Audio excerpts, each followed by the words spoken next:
अहमदनगरच्या श्रीगोंदामधून बातमी समोर येते। अहमदनगरच्या श्रीगोंदामधल्या संत शेख मोहम्मद मंदिर जीर्णोद्धाराचा वाद आता चांगलाच पेटलेला आहे। याच प्रकरणी ग्रामस्थांनी आज मोर्चा काढलाय।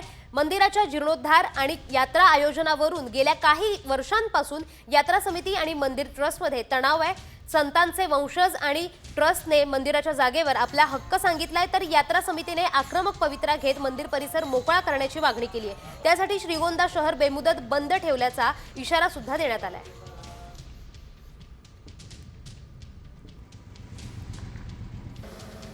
किरकोळ आहे, वाद फक्त नावाचा आहे। म्हणजे मुळात एक गट म्हणतो की हा दर्गा आहे, एक गट म्हणतो मंदिर आहे।